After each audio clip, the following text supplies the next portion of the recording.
They're supposed to save lives, but prosecutors and federal investigators say 4 doctors at the Wagoner Medical Clinics in central Indiana did anything but help people. Tonight, IT-Mate's Karen Hensel uncovered troubling information about the doctors and the number of prescriptions prescribed. Prosecutors say the doctors at the Wagoner Medical Clinics face charges in connection with the deaths of 27 people. Tonight, the doctors referred to as drug dealers in white coats. Joe Bailey, Bobby Haynes, and Nancy Williams. Now they are known as numbers. 17, 22, number 6. That's a hard reality. Can't put a number on a life.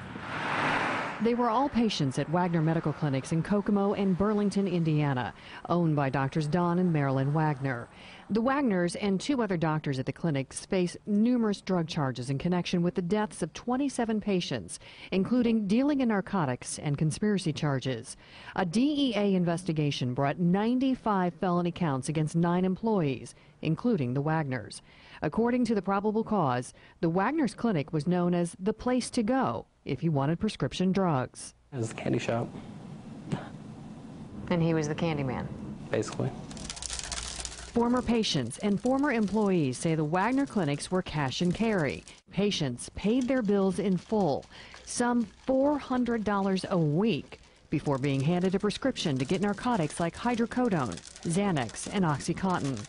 Add to the problem, faith in the doctors. That's what my sister said. She said, I trust my doctor.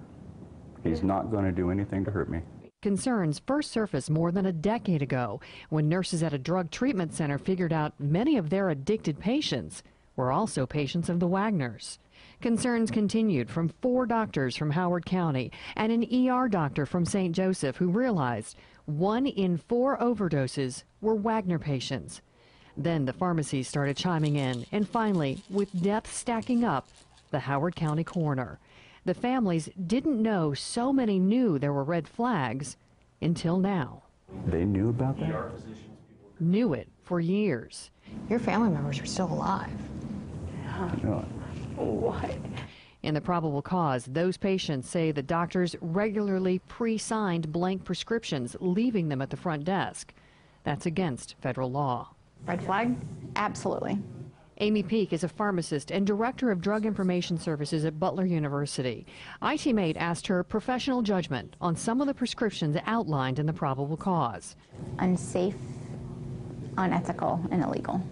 In her opinion, specific drugs listed in the probable cause raise concerns. There were 360 oxycodone being prescribed. As a pharmacist, do you see that on a normal basis? No, that would be an amount that would alarm me. Family members say clinic workers funneled patients to one specific pharmacy. Were they ever told to go to a certain pharmacy? Yep. You can't go to like a different CVS, even though it's CVS. You have to go to that exact pharmacy with the exact road. The CVS is less than half a mile away within sight of the clinic on the same road. CVS told IT-Mate in a written statement, CVS Pharmacy did not contract with Wagoner Medical Center to be its exclusive pharmacy. A spokesman says when they learned of the DEA investigation and action taken by the Indiana Attorney General's office regarding the doctors, we began reviewing the patterns of prescribing at Wagoner. We promptly suspended dispensing their prescriptions for controlled substances. Attorney Jason Reese represents victim families and says of the doctors, this is a case of drug dealing with white coats. What was most shocking to me, having handled cases like this before, is the number of people that should have noticed the red flags. Did you ever voice concerns to the doctors or to the pharmacists or to anyone? My sister did. Yeah. And he would say she'll be fine. To Dr. Wagoner? Yeah.